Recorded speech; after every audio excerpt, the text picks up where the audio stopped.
पूर्वांचल के एम्स कहे जाने वाले बीएचयू के सर सुंदरलाल अस्पताल में जल्द ही नाड़ी से बीमारियों का पता लगाया जाएगा।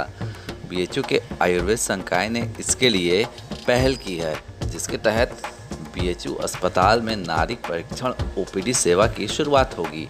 आयुर्वेद संकाय द्वारा शुरू होने वाले इस ओपीडी में मरीजों की नाड़ी से डॉक्टर उनके बीमारी का पता लगाकर उनका इलाज करेंगे।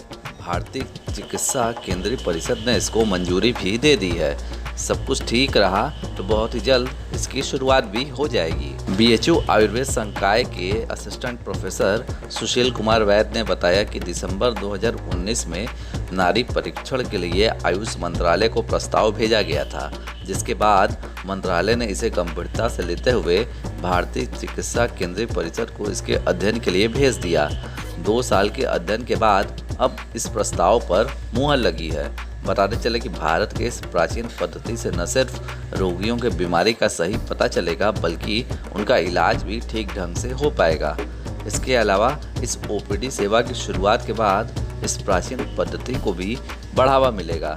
इन सब के अलावा राजकीय आयुर्वेद महाविद्यालयों के माध्यम से इस प्राचीन पद्धति के बारे में छात्रों को जानकारी भी दी जाएगी, जिसमें नाड़ी अभ्यास, दोष वृद्धि क्षय, सार मूल्यांकन, लक्षणों की रिकॉर्डिंग, बॉडी वजन, ऊंचाई की माप सहित अन्य गतिविधियों के बारे में उन्हें बताया जाएगा।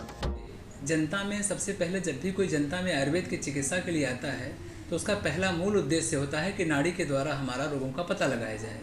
ये हमारी प्राचीन चिकित्सा विधि से चली आ रही थी, क्योंकि नाड़ी परीक्षा करने के बाद यदि आप चिकित्सा करते हैं तो क्लैरिटी पता होता है कि भाई वात का कंडीशन क्या है, पित्त की कंडीशन क्या है, कफ की कंडीशन क्या है, क्योंकि ये तीनों दोष ही पूरे हमारे सिस्टम को मेंटेन करने में एक महत्वपूर्ण भूमिका निभाते हैं। अगर आप नाड़ी से देख करके पता करते हैं और पता करने के बाद फिर चिकित्सा करते हैं तो हमें तो लगता है कि रिजल्ट जो हम लोग को अभी तक 15 साल 18 साल से मिल रहा है, लगभग 70% रिजल्ट आने की संभावनाएं नाड़ी परीक्षा करने के बाद में मिलती हैं।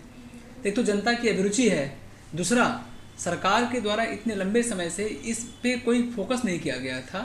इसको 2019 दिसंबर में मैंने इसका प्रस्ताव दिया, जिसको हमारे प्रोफेसर यामिनी भूषण त्रिपाठी पूर्व संकाय प्रमुख द्वारा स्ट्रांगली इसको रिकमेंड किया गया था।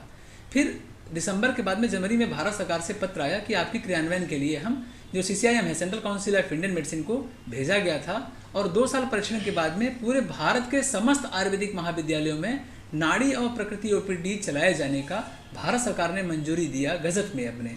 जो